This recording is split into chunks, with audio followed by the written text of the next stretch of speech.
Welcome to my new video. और आज हम बात करने वाले हैं एक ऐतिहासिक शहर लंदन के बारे में, जिसका इतिहास 2000 साल से भी ज्यादा पुराना है और इसके इतिहास में ऐसी ऐसी चीजें छुपी हैं जिसे जानकर आप हैरान रह जाएंगे। और हम इन सभी चीजों के बारे में बात करने वाले हैं अपनी इस वीडियो में। हालांकि एक वीडियो में लंदन इतना ज्यादा डाइवर्स सिटी है कि एक वीडियो में तो सब कुछ कवर करना बहुत ही ज्यादा मुश्किल है, लेकिन आप जानकर ये हैरान हो जाएंगे कि लंदन एक ऐसी सिटी है जो इंग्लैंड और यूनाइटेड किंगडम दोनों के लिए ही कैपिटल का काम करती है और ये दोनों की ही कॉमन कैपिटल। और थेम्स के बारे में तो आप सभी ने सुना होगा। थेम्स एक बहुत ही ब्यूटीफुल सी रिवर है जो लंदन के बीचों बीच बहती है और इसी रिवर की वजह से लंदन को मिली है बहुत ही ज्यादा डेवलपमेंट और ब्यूटी। लंदन भरा है इतने सारे हिस्टोरिक लैंडमार्क से जिसे जानकर आप रह जाएंगे हैरान। और सबसे ज्यादा हैरान करने वाली जो इमारत है वो है लंदन की पार्लियामेंट, जिसके अंदर बिग बैन इंक्लूड है। और बिग बैन के ऊपर तो आपने काफी सारी मूवीज और शोज देखे होंगे, और अगर नहीं देखे होंगे तो आप मेरे पीछे देख सकते हैं लंदन की जो बिग बैन है वो कैसे दिखती है। और देखने में बहुत ही ज्यादा खूबसूरत है और जो पार्लियामेंट है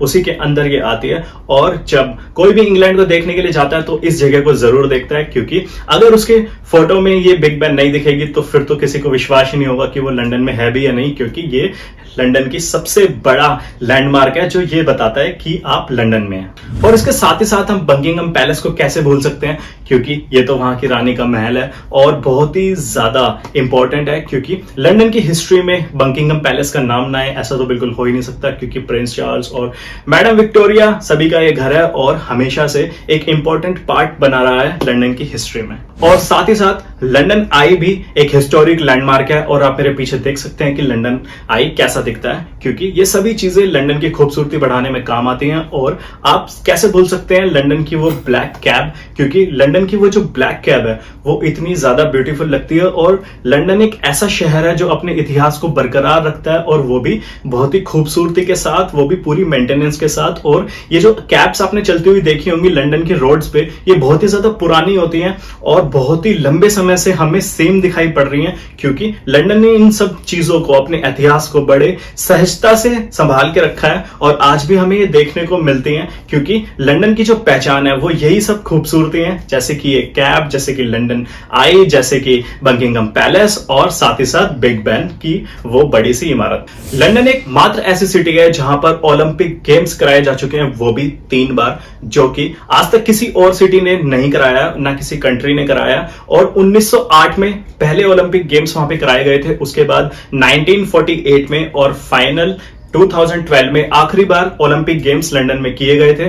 और 1908 में भी लंदन इतना ज्यादा कैपेबल था कि वहां पर ओलंपिक गेम्स हो सकते थे। यहां तक कि आज की डेट में भी 2023 में भी बहुत सारे कंट्रीज ऐसे हैं जहां अभी भी ओलंपिक गेम्स नहीं कराए जा सकते हैं। वहीं 1908 में लंदन इतना ज्यादा डेवलप हो चुका था कि ओलंपिक गेम्स वहां पर ऑर्गेनाइज कराए जा सकते थे। और उसके बाद 3 बार लगातार ओलंपिक गेम्स वहां पे कराए गए और लंदन ने बिल्कुल सक्सेसफुल तरीके से उन गेम्स को कंप्लीट कराया। अगर हम बात करें लंदन के सिटी ट्रांसपोर्ट की, तो आपने वो रेड कलर की डबल डेकर बस जरूर देखी होंगी, जिसमें से कुछ बसेस ऐसी होती हैं जिसके रूफ ओपन रहते हैं और आप लंदन की खूबसूरती को देखते हुए उन बसेस में ट्रैवल कर सकते हैं। और मैंने आपको पहले ही बताया जो ब्लैक कैब्स हैं वो भी लंदन की खूबसूरती को एनहेंस करती हैं। और ये जो रेड बसेस हैं इसके अंदर अगर आपने राइड नहीं करी, वो भी लंदन जाके, तो आपने कुछ भी नहीं करा, क्योंकि ये जो बसेस हैं ये एक बहुत ही बड़ा खूबसूरती का पार्ट है लंदन की। और जब भी लंदन की कोई भी क्लिप या कोई भी वीडियो आप देखते हैं तो ये बसेस उसमें जरूर दिखाई देती हैं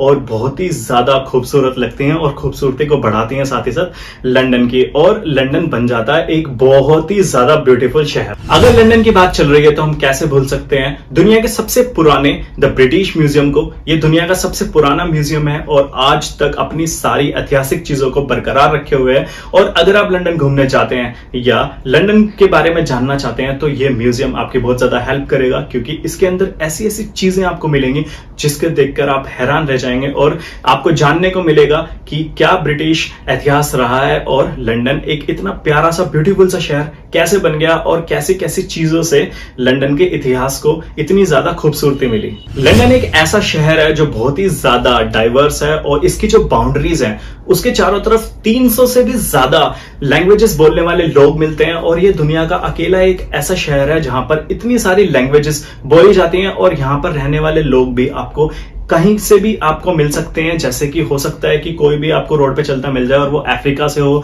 इंडिया से हो, अमेरिका से हो। यानी कि लंदन एक ऐसा शहर है जो सभी के लिए बराबर इक्वालिटी रखता है। दुनिया के सभी कंट्रीज के लोग यहाँ पर आके रह सकते हैं, किसी के साथ भी कोई भी डिस्क्रिमिनेशन नहीं करता है लंदन, और ये बहुत ही ज्यादा अच्छी बात है लंदन की।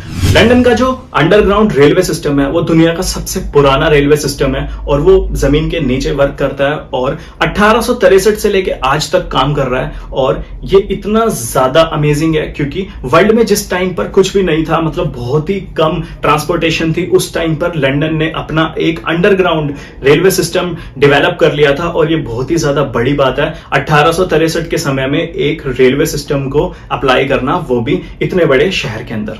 लंदन दुनिया के सबसे बड़े फाइनेंशियल हब्स में से एक है, और ये ऐसा फाइनेंशियल हब है जिससे पूरी दुनिया इंपैक्टेड रहती है। और दुनिया के सबसे बड़े जो भी फाइनेंशियल हब है, जैसे कि न्यूयॉर्क, जैसे कि लंदन, उसमें से ही एक आता है, और इससे पूरी दुनिया के बिजनेसेस इंपैक्ट रहते हैं। और बहुत सारे बिजनेसमैन जो बहुत ही ज्यादा बड़ी ऑर्गेनाइजेशंस के ओनर हैं, वो लंदन में रहना पसंद करते हैं। साथ ही साथ लंदन घर रहा है बड़े बड़े ऑथर्स का, जिसमें से हैं विलियम शेक्सपियर, जिन्होंने लिखा था रोमियो जूलियट, और ये शो इतना ज्यादा पॉपुलर हुआ कि पूरी दुनिया इसे जानती है, और विलियम शेक्सपियर को भी सारी दुनिया जानती है। और साथ ही साथ चार्ल्स डिकेंस भी लंदन में ही रहे हैं। अगर हम बात कर रहे हैं इंग्लैंड के इतिहास की, तो हम ये कैसे बोल सकते हैं कि इंग्लैंड वो कंट्री रहा है जिसने दुनिया के ज्यादातर सभी देशों पर अपना कब्जा कर लिया था, और दुनिया के सभी देशों को अपना गुलाम बना लिया था। और उसके बाद भी अगर हम आज की बात करें तो इंग्लैंड की जो मानसिकता है वो इतनी ज्यादा बदल चुकी है और अच्छी हो चुकी है कि दुनिया के सभी लोगों को वो इक्वल नजर से देखते हैं। और अगर हम बात करें, Guys, we totally smashed it. Well done. Right. If you think back 3-4 weeks ago, I was totally written out of this thing, right? I was totally written out. They thought this couldn't be done. They thought I'd have no place in it. But because all of you showed up. Mister Rishi Sunak की, तो वो एक Indian होने के बावजूद England के prime minister बन चुके हैं, और इतनी ज्यादा अच्छी तरीके से उनका स्वागत हुआ जब वो इंग्लैंड के प्राइम मिनिस्टर बने। और किसी के अंदर भी ये डिस्क्रिमिनेशन नहीं देखने को मिला कि एक इंडियन इंग्लैंड का प्राइम मिनिस्टर कैसे बन सकता है।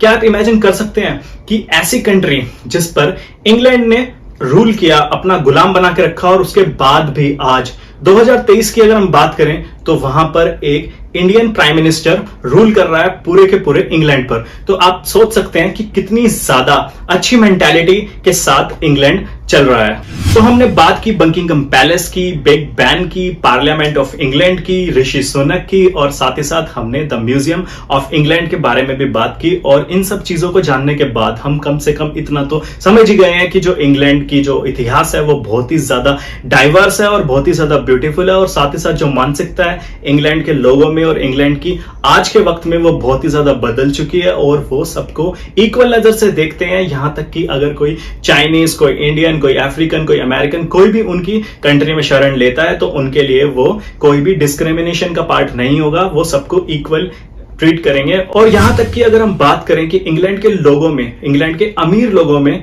उनके दिल में कितनी जगह है गरीब लोगों के लिए, तो आप इस बात से जान पाएंगे कि जो होमलेस लोग हैं और गरीब लोग हैं जिनके पास रात को रहने के लिए घर नहीं है, वो बड़े बड़े शोरूम्स के सामने रात गुजारते हैं, और शोरूम के मालिकों को बिल्कुल भी इस बात से ऐतराज नहीं होता, वो बिल्कुल भी उन्हें भगाते नहीं है। यहां तक कि अगर सुबह उठने के बाद उन्हें चाय, कॉफी या पानी किसी चीज की जरूरत पड़ती है, तो हो सकता है कि एक शोरूम का मालिक उनको हेल्प करे और उन्हें ये चीजें प्रोवाइड कर दे, और वो वॉशरूम भी यूज कर पाते हैं उन शोरूम्स का। आप इमेजिन करिए कि क्या इंडिया में ऐसा होना पॉसिबल है कि एक बड़े से शोरूम के बाहर एक होमलेस सो रहा है और उसको वॉशरूम को यूज करने दिया जाए? तो ये बहुत ही ज्यादा बड़ी बात है। अगर इंग्लैंड ऐसा करता है और उनके दिल में गरीब लोगों के लिए इतनी ज्यादा जगह है, तो हम ये मान सकते हैं कि इंग्लैंड की जो मानसिकता है वो आज की डेट में कितनी ज्यादा बदल चुकी है, और कितना ज्यादा एक अच्छा कंट्री बन चुका है इंग्लैंड, और सभी लोगों को इक्वल ट्रीट करता है। और इसका सबसे बड़ा एग्जाम्पल तो हम ऋषि सुनक से मान ही सकते हैं, क्योंकि वो एक इंडियन है और इंग्लैंड के ऊपर रूल कर रहे हैं, वहां के प्राइम मिनिस्टर बन चुके हैं। तो लंदन के इतिहास के बारे में हमने सारी बातें कर ली हैं, और साथ ही साथ ये भी हमने डिस्कस कर लिया है कि क्या मेंटालिटी है लंदन की और इंग्लैंड के लोगों की आज की डेट में। तो इस वीडियो करते हैं यहीं पर ही एंड, और अगर आपने वीडियो यहां तक देख ली है तो प्लीज इस वीडियो को लाइक करिएगा, सब्सक्राइब करिएगा मेरे चैनल को। मिलते हैं ऐसी किसी बढ़िया सी वीडियो में। बाय।